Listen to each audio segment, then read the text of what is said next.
Sí, bien, hoy día el presidente del Consejo de Ministros, el ministro de Economía y todos los ministros están en el Congreso todavía en este momento exponiendo el presupuesto del próximo año, que debe ser aprobada la ley de presupuesto en los próximos días. Estamos con dos miembros de la Comisión de Presupuesto que se han escapado del Congreso, no sé cómo lo han hecho, Pedro Laechea y Rolando Orreate, que en todo caso se los agradezco mucho, muchas gracias por haber venido. No, muchas gracias, Jaime. Sobre todo Rolando Orreate, que pues, la bancada de Fuerza Popular es muy disciplinada, o sea que le va a caer. Ya estaba al muere. Ya estaba al muere. Mañana va a continuar, de hoy es la exposición de ministros, pero ya yo creo que nosotros calculamos que a las 9:15 debe estar parando ya. Pero, no, hoy día sigue y mañana todavía sigue, porque mañana no creo sí. que ahora terminen. O sea, tenemos más o menos hasta el lunes. Ya, de acuerdo. Bueno, antes de entrar a los temas mismos de la discusión y de las cosas interesantes que puede haber ahí, he leído que el presupuesto aumenta en más de 4%, el presupuesto del próximo año, pero al mismo tiempo el déficit fiscal tiene que reducirse. Entonces la pregunta es, ¿tendría que aumentar la recaudación? ¿Cómo va a aumentar la recaudación? ¿Se ha explicado eso? Si tendría que aumentar de una manera importante. ¿Eso se ha explicado? ¿Sobre eso ustedes no han entrado? No, esos son los supuestos macroeconómicos. Ya. Es decir, yo supongo que esto va a suceder y por lo tanto voy a actuar de esa manera, ¿no? Un escenario de 5 años plantearon. Pero creo que reducir el IGB, por ejemplo, no ayuda a una mayor recaudación. Todo lo contrario. Yo creo que ese IGB debe permanecer y dar 1% a reducir la brecha que tenemos muy grande en términos de, sobre todo, saneamiento básico fundamental en muchas zonas del país. En el mismo Lima, 3 millones de limeños no tienen agua y saneamiento. Pero esto no va a salir pues en la ley de presupuesto, sino en un decreto legislativo que el Ejecutivo va a dar. Mira, acá, una de las grandes fortalezas ahora de este presupuesto es que el gobierno, dada las circunstancias que dejó el gobierno de Ollantumala, no tiene mucho margen de acción y solamente hasta el 31 de marzo ellos van a poder hacer transferencias. Luego todo esto va a tener que volver al Congreso. En el Congreso va a haber una ley que le va a permitir dar una transferencia de un sector a otro porque no gastaste. El control político va a ser mucho más fuerte y sobre todo, y la fiscalización. Con esto creo que equilibramos mucho y sobre todo profesionalizamos también a que los ministerios ya no sean pues ministerios por ministerios, ¿no? Sino que tienen que hacer su chamba, tienen que trabajar, tienen que dar resultados. Oye, que la población espera resultados. Entonces yo creo que con este cambio... ¿Cuál es el cambio? A ver, no entiendo bien. ¿En qué? Antes cualquier ministerio, cualquier sector, sí, hacía transferencias con un decreto supremo. Interno. Se acabó, interna. Ya. Ahora lo que va a cambiar, ellos lo pueden hacer hasta el 31 de marzo. Ya. Después del 31 de marzo ya no lo pueden hacer, tienen que pasar por Congreso. Tiene que haber una ley. Claro. Para que apruebe una transferencia, un cambio de partida interno, digamos.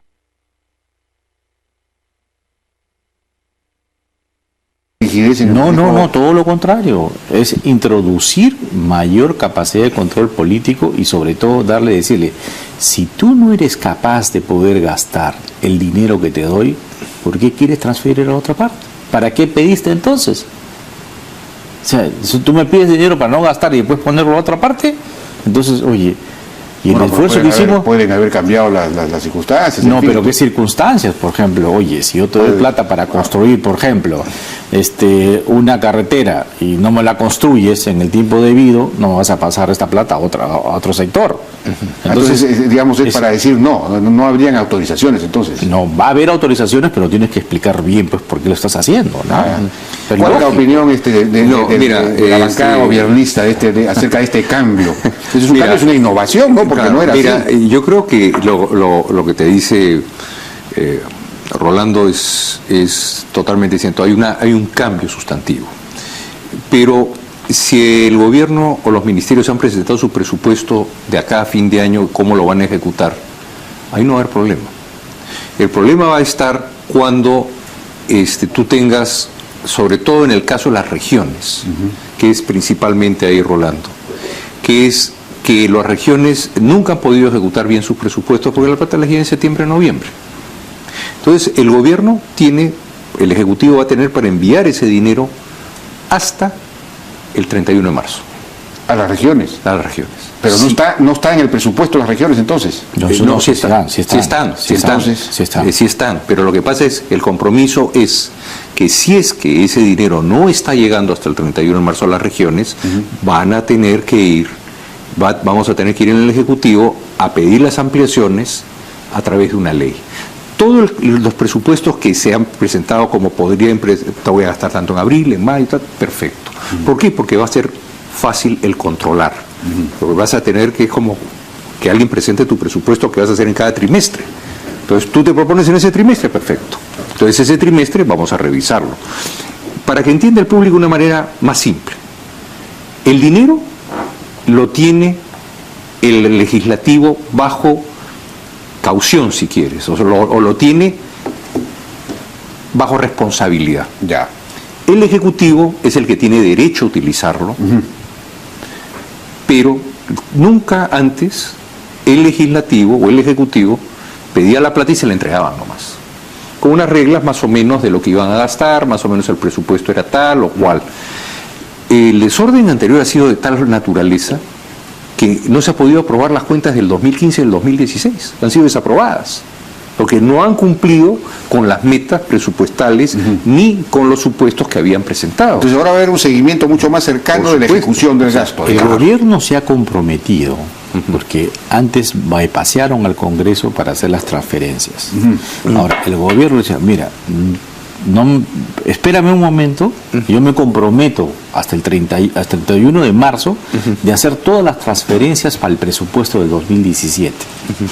Porque no solamente las regiones tienen una falta de capacidades para poder gastar, sino que hemos visto clamorosamente como ministerios tienen una incapacidad para gastar, como el Ministerio del Interior, por ejemplo, en proyectos de inversión, obviamente, porque el gasto corriente pues se gasta rapidísimo, ¿no? Gasto corriente es planilla. Claro, Eso es ¿ya? fácil de proyectar. Pero los gastos de inversión, donde que sí se necesite la expertise, la experiencia, la capacidad, buenos técnicos, buenos ingenieros para poder ejecutar rápido una obra y a menos coste, ahí tienen un problema. Entonces dijo, ok, el gobierno dice, muy bien, hasta el 31 de marzo yo me comprometo como gobierno a hacer las transferencias. ¿Pero qué transferencias? No entiendo lo de Las transferencias del presupuesto, porque acá Pero no están asignadas ya en el presupuesto, no están Perdóname, asignadas. no, perdóname. Ese es uno de los grandes. Eso es lo que se asigna, pero tú tienes que dar. Si tú vas a construir, por ejemplo, vamos a poner en Lima, la ampliación de la avenida Javier Prado, ¿ya? Entonces, si yo no te doy la plata hasta el 31 de marzo, yo simplemente le tengo que decir ¿por qué no la has dado? ¿Cuál es la razón? ¿Pero quién es el que da la plata? El Ejecutivo. Rolando, Estamos hablando del Ejecutivo. Pero claro, y si no le das, entonces, si tú le quieres dar en abril, ya no puedes. O sea, tienes que pasar por qué. Mira, viene el control político. ¿Pero quién es el que da? No entiendo. El legislativo. No, es el Ejecutivo, porque lo que vamos a hacer es, en la discusión de Estamos ahora, hablando del presupuesto del Ejecutivo, entonces como no, Ejecutivo del le da presupuesto de toda la nación. No entiendo nada, no entiendo. Es que no es tan fácil entenderlo. Déjame darte una mano. Mira, ¿Es el Ministerio de Economía el que tiene que dar? ¿Es el Ministerio de Educación que tiene que darle a una región? No, cada sector tiene su presupuesto. Mira, Salud, educación, agricultura, energía y mina, tienen su presupuesto. De acuerdo. Correcto. Ya, el gobierno tiene que hacer sus transferencias, ¿verdad? Pero estamos hablando de... ¿Cómo que el gobierno? Estamos hablando de los ministerios. Sí, pues. Ya, pero el gobierno es una entidad global. Entonces, Sí. pero es el ministerio el que tiene que hacer transferir a quién. ¿Puedo mirar? Mira, cada ministerio... a su propia... Sí, pues porque cada ministerio también tiene sus OPD, tiene sus sectores y tiene que transferir, ¿correcto? ¿Ya? Entonces tiene que transferir. También tiene que transferir dentro de un ministerio, por ejemplo, vivienda. No tiene que transferir al gobierno regional de tal para hacer esto, a la municipalidad provincial de tal para hacer este proyecto de saneamiento. Tiene que transferir dinero. Entonces, para los fines específicos. Así es. Correcto. De inversión, proyectos de inversión. Tiene hasta el 31 de marzo hasta para el 31 de marzo. Pero si no, ya tiene que pasar por el Congreso. Por el Congreso. Pero además de eso, uno de los temas que también se ha notado es que cuando tú pasabas el monto de dinero al ministerio, el ministerio después lo volvía a reasignar o lo reasignaba nuevamente en la forma que mejor esperaba desarrollar su política de inversiones o gastos. Dejemos los gastos, como bien te dice Rolando, los sueldos está claramente establecido, la gasolina es un promedio, eso es fácil. Pero vienen los proyectos de inversión. Por ejemplo, el caso más patente que tenemos hoy día. Nadie sabía la inversión en hospitales que se había hecho en estos últimos 5 años, que ha terminado en obra gris, hospitales como el del Cusco, el de Huamanga, hechos a medias por 450 millones de soles en obra gris. ¿Qué cosa es obra gris? Obra gris es que no siquiera se han puesto las ventanas, ni siquiera se ha puesto la mayólica, sino en concreto. Ya se han quedado en casco. En casco por 450 millones de soles el de Huamanga, que parece tiene un problema estructural y mal diseñado. Tiene problema de adendas y tiene un juicio con el Estado. Entonces, ese tipo de ¿Cuál sería el monto total, digamos, de lo que falta para terminar de construir las obras que se han quedado inconclusas? Se estima, no es una cifra definitiva, se estima que es más de 20.000 millones de soles. 20.000 millones de soles en hospitales falta para terminar de concluir. Es decir, se han quedado a medias y para terminarlo. Como lo escuchas. ¿Y eso es por qué? Porque no ha habido un control. Porque eso es corrupción. Ya veremos qué cosa es. Se ha asignado mal. Es corrupción. Mira, en el hospital del Cusco se dio para 450 millones y hubo un problema. Hicieron un hospital de campaña y ya está más de 3 años el hospital de campaña, un hospital así parecido al de Loaiza, que es el emblemático allá y hasta ahora no funciona. Antonio Lorena. No, hasta ahora no funciona. No termina. Y como eso, entonces porque Cusco aparece sí que tiene un montón de plata con el canon. Cusco tiene un montón de plata, pero ahí... esos son los problemas que existen. Y hay otro tipo de pero problemas. Entonces hay una especie de brecha de déficit de plata que hay que poner ahora por 20.000 millones de soles para terminar. Es que poco a poco. Para terminar esas obras. Alfonso, ese es uno de los problemas que va saltando poco a poco. Pero eso es un problema de falta de planificación también. Pero ese es el desorden presupuestal en que se manejaban las cosas. No, también es los 20.000 millones de soles que el señor Ollantumala y todos los que le apoyaban han dejado menos en caja. Son 20.000 millones. Sí, pues. Estás hablando de 6.000 millones de dólares. Pero también es posible que, porque tenía sentido construir tantos hospitales en tantas... porque además construir un hospital pues no hay médicos, digamos, hay un problema de planificación de las inversiones en el sector. Exacto. Pero no solamente aparte eso. de la corrupción. Jaime, no solamente eso, sino que tú tienes que en un hospital, el hospital no te cura. Los que te curan son los médicos, y hay médicos que van a ir a un entorno a donde no hay la enfermedad en las bases que se necesita. Para que me entiendan, si tú tienes que operar del corazón, tú quieres que el médico haya operado 3 veces al día los últimos 3 años. Ese día vas a tener una buena operación. Pero cuando tienes uno de estos mega hospitales y pones a alguien que opera una vez al año, fijo que te matan. Entonces nadie ha tomado en cuenta los problemas reales, porque la población es lo que te va a generar las enfermedades. Entonces las probabilidades de tener estas enfermedades complejas son cada vez más bajas. Entonces hay cierto tipo de hospitales que no justifican si no tienes una población de más de 3 millones de habitantes. Acá hay dos problemas en esto, ¿no? Uno es que, siendo el sector salud un sector muy sensible para la población más pobre, ya no se ha hecho ningún tipo de reforma. El gobierno no ha pedido facultades para hacer una reforma completa para mejorar esto. ¿Qué se ha hecho en el pasado? Ya, lo que han hecho es crear hospitales para que sean postas médicas grandes, porque no hay incentivo para que vaya un buen técnico, no hay un incentivo para que haya un buen médico, enfermeras que tengan altas capacidades para cirugías complejas, no han creado en zonas específicas de ciertos departamentos hospitales de alta complejidad para no atorar a Lima, ¿no? De tal manera que no han tenido una visión clara de poner cosas que al final ayuden a mejorar. El gobierno anterior tenía un plan interesante en el sentido de que la idea era reforzar el primer nivel de las postas, digamos, para el nivel de la atención primaria, para que no vayan todos pues a los hospitales, pero aparentemente no ha podido ejecutar ese plan. Incluso se pagó unos bonos adicionales a los médicos que fueran a ese primer nivel. No sé, habría que revisar si ese plan funcionó o no funcionó, porque lo que tenemos es un desastre. Es decir, en realidad han metido la plata en un montón de elefantes blancos, es lo que están diciendo. Parecería ser que así es el tema. Y es más, porque si tú ves los indicadores, por ejemplo, para tuberculosis se han disparado de una manera increíble. Anemia, está volando. Anemia, todo, ¿verdad? Los índices para toda la población más pobre están totalmente distorsionados, no bien hemos tomado la realidad real, que es catastrófica. Ese es el problema. Rolando, no bien hemos tomado la Comisión de Presupuesto, acuérdate, tuvimos un pedido de emergencia para mover fondos de partidas para poder pagar a los empleados del CAS del CIS. El CIS. La gente que había 80 millones que no le pagaban 3 meses. 3 meses, o sea, hemos entrado y una de las primeras medidas de urgencia que hemos tenido que hacer presupuestalmente es autorizar un cambio de partido por ley. Sí. Y pasar esos 80 millones para que pudiera ser pagada 90 días que la gente no estaba pagada. Así se dejaron. Pero eso se da por dos cosas, porque falta una reforma. Te explico por qué es la reforma. Cada vez se van creando nuevos sistemas y los demás que han creado antes no funciona, están metidos gente, un montón de gente, ¿ya? Sin chambear, sin trabajar, cobrando plata del Estado y sin hacer su chamba para la salud. Bueno, pero Rolando, acaban ustedes de aprobar una ley por la cual se nombra a no sé cuántos, 12.000, 13.000 trabajadores en el salud que estaban en el régimen CAS, ahora los han nombrado. Con lo cual tenemos una nueva capa de gente que no necesariamente sabemos si realmente es necesaria o no es necesaria.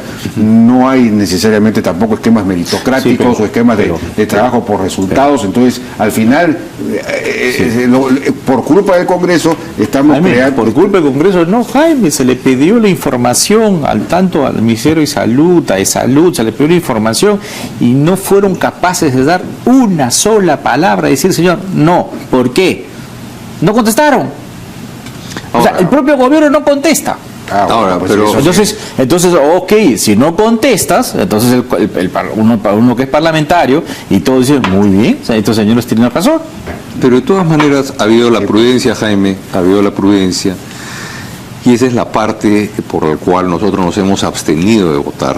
Ha habido la prudencia de poner un artículo en la transitoria que, dado que ese gasto no puede afectar a presupuesto por ley, o sea, el artículo 73 de la Constitución, el Congreso no puede generar gastos. Eso se recoge en la ley, paralelamente. Sí, pero en la práctica lo genera. Pero es un saludo a la bandera. No, pues vamos despacio. Y después tú tienes que los fondos intangibles del Seguro Social, de salud, en la Constitución tampoco se pueden tocar. Ahora, tampoco hay muchos. Entonces, ¿qué pasa? ¿Cuál es el problema que nosotros hemos advertido? El salud tiene una pérdida este año de 500 millones de soles. El próximo año va a 600 millones de soles. O sea... Pues ahí está la medida pues populista de Víctor Andrés García Belaúnde de que ya las gratificaciones no pagan en salud. Jaime, pero por eso, o sea, para que entienda el público. Todo el mundo quisiera que las enfermeras sean mejor remuneradas, pero no se puede donde no hay plata. O sea, esta ley sí guardó en la transitoria la prudencia de que siempre y cuando los fondos de salud, sin disminuir su capacidad de inversión, sin disminuir su capacidad de compra de materiales, se podía hacer el aumento. O sea, hay un proviso ahí que nosotros decimos cuidado, porque la situación de salud es tan mala que si no logramos revertirla, no va a haber nunca dinero para poder cumplir con esta ley. Entonces, al final del día, esto puede llevar a una mayor frustración, porque no hay de dónde sacar la plata. El presupuesto no va a poder, porque el presupuesto está, por las razones que te estamos exponiendo hoy día, las razones son de que el desorden que hay, la situación que se va descubriendo de a poco. Yo creo que el ministro Torne tuvo razón cuando dijo que lo que se estaba recibiendo era un desastre. Bueno, entonces en resumen, pero el Ejecutivo tiene la posibilidad de observar la ley, ¿ah? Ajá, bueno, claro que tendría que hacerlo. Claro, pero él tiene la posibilidad de observarlo, ¿no? O sea, y que dé las razones, que fundamente las razones por qué lo está observando. Claro. En todo caso, si no ha sido capaz de poder responder ahora a las preguntas que se les hizo para ver hoy este proyecto va o no va, no, simplemente no contestaron nada. Por eso ahora le toca a ellos. Por eso yo creo, Rolando, las cifras me las han pasado hoy día, reconozco que me las han pasado hoy día, pero las cifras que te dicen por dónde puedes sacar, al contrario, salud requiere, de lo que he visto en las cifras que me han dado, es que requiere una reforma integral. Eso es un hueco negro, y lo que va perdiendo hoy día 500, mañana será 600 y pasado 900. Entonces, la misma ley, como te digo, la misma ley aprobada, dice y toma consideración de esto, porque no puede hacerlo de otra manera, porque tiene 2 candados constitucionales al final. Entonces, lo que tenemos que buscar es una forma en que la necesidad de que tiene el Perú de contar con más enfermeras, con más médicos, pueda ir, buscar por a través de la ley servir y que puedan ingresar. Y es cierto, necesitamos pagarle mejor a esta gente, pero hagámoslo bien. No lo hagamos en un sistema en el cual no va a ser consistente en el tiempo. Reconozco lo que dice Rolando, la información no llegó. Ahora el desorden que se ha recibido las cosas es de horror. Ya en el MINSA se hizo un cronograma, ¿ya? Mira, a tal año vamos a contratar a tanto, ¿no? De CAS le vamos a pasar a un sistema de a plazo fijo, de tal manera que van a tener todos los beneficios formales de acuerdo a ley, ¿ya? En este caso no hay nada, ni siquiera tienen una posibilidad los que están en CAS de tener una esperanza, de tener, o sea, ¿cuándo me va a tocar a mí?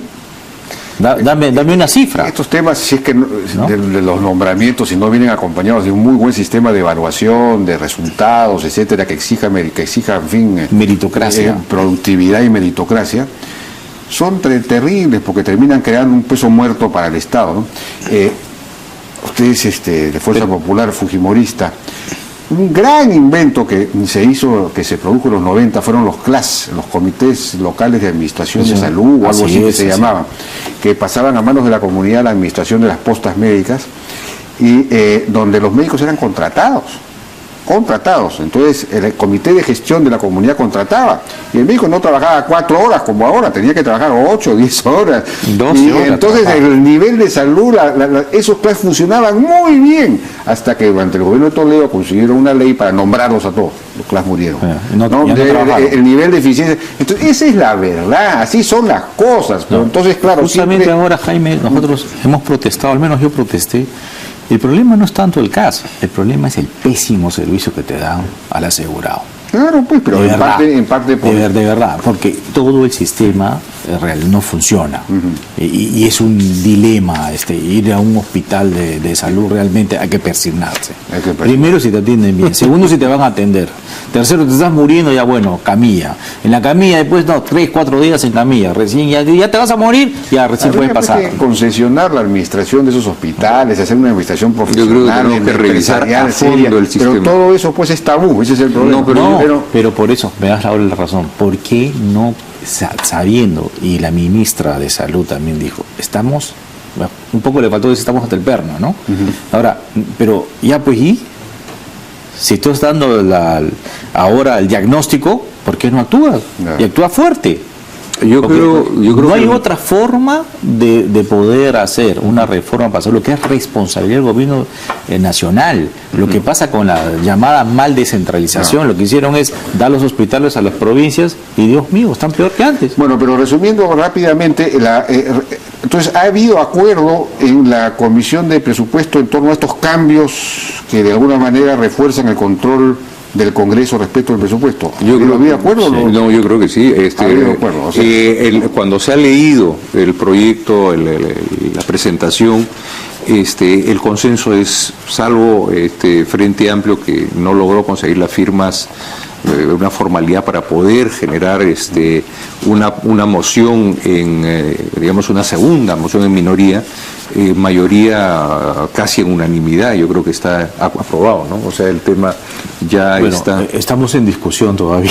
Claro, pero la presentación. La presentación, pero lo más importante, y aquí quiero felicitar a Cecilia, a Pedro, ¿no? Vicepresidente, a todos los congresistas, al propio ministro de Economía, a todos los asesores, se ha trabajado mucho, se ha sido muy fuerte las sesiones de la comisión. Ha habido discusiones, diálogos, mucho enfrentamiento, pero alturado, técnico, ¿no?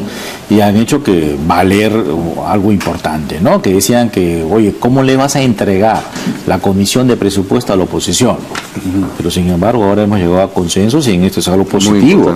Le estamos dando gobernabilidad, o sea, todas las fuerzas políticas le están dando gobernabilidad a este gobierno, que me parece muy bien, pero que más allá de las diferencias políticas que tiene que haber entre los que estamos ahora en el Parlamento, tenemos que dar gobernabilidad a un gobierno y el Perú tiene que crecer por encima de todo, ¿verdad? Eso es positivo, por ejemplo, ¿no? ¿Fuerza Popular va a apoyar el proyecto Velázquez que sobre las universidades? Al menos yo no lo voy a apoyar y Fuerza Popular tampoco. Ah, bueno, eso es una buena noticia. ¿Por qué? Porque ¿Y la censura a Saavedra? La censura no, ya había cometido un desliz en exitosa en la competencia, ¿ya? No es la interpelación. ¿verdad? Porque es bueno que vaya al Congreso. Porque Sí, no, tiene que responder. Porque el tema es importante, pues, ¿no? Porque el problema esto de la corrupción, el problema esto de los Juegos Panamericanos y sobre todo en por qué gastan tanta en publicidad y a dónde va tanto dinero en todo lo que es capacitación, entre comillas, para estar últimos puestos en las pruebas PISA. Estamos al nivel de Haití. Sí, Entonces, oye, ¿cómo te doy tanto dinero para que seas menos? De acuerdo, entonces no necesariamente va a haber censura, me parece bien. Yo creo que el ministro tiene que explicar. De acuerdo. Y bueno, ya nos ha ganado el tiempo, pero una última pregunta. Entiendo que Pedro Laechea ha presentado una iniciativa para derogar todas las leyes que ya no están vigentes, que ya no sirven, una cosa como la que se hizo la que hizo Santiago Fujimori en 2006, 2007. Es retomar el trabajo de Santiago Fujimori, que intentó manejarlo en el gobierno pasado Mauricio Mulder. No había el apoyo obviamente en la composición política, pero lo que ha sido muy alentador, primero es que la comisión es multipartidaria y ha logrado el apoyo unánime del Congreso. Bien. O sea, se va a formar una comisión para derogar un montón de, digamos, todas las legislaciones que, por ejemplo, hay dos costumbres que son las que generan el problema. Uno es, se dicta una ley, derógase todo lo anterior. ¿Qué cosa es lo anterior? Sea vivo. Sí. Entonces, tú tienes de repente un reglamento que le están aplicando por un personaje de estos que hay en el Perú, un reglamento que ya no está, te lo están aplicando. ¿Por qué? Porque estás en la provincia y no te das cuenta. Pueden aplicar un reglamento de 1929. Sí, ¿verdad? O alguien, y eso, pero eso no está bien. Fundamental, porque tiene que ver con la desregulación, con la simplificación. Exactamente. Para un mismo tema había muchos. Claro. ¿Ya? Entonces lo que tenemos que hacer simplemente con eso es de limpieza, para que la que esté vigente, y a eso tiene que, el resto no puede ser, un principio básico de respeto al ciudadano. De acuerdo. El ciudadano no puede estar leyendo 20.000 piezas de legislación y 600.000 reglamentos. Por eso hay tanta informalidad, además. Hay una estadística. La formalidad. A un ciudadano que quiere leer las 30.000 leyes que existen se demoraría 10 años. 10 años. Pues, las leyes se van a reducir, ¿qué? A 5.000. Ojalá. Muy bien, esa es la meta. Bien, muchísimas gracias. 10.000 fue lo que sacó Santiago Fujimori en 2 leyes. Sacó 20.000 leyes. 20.000. Sí, derogó 20.000.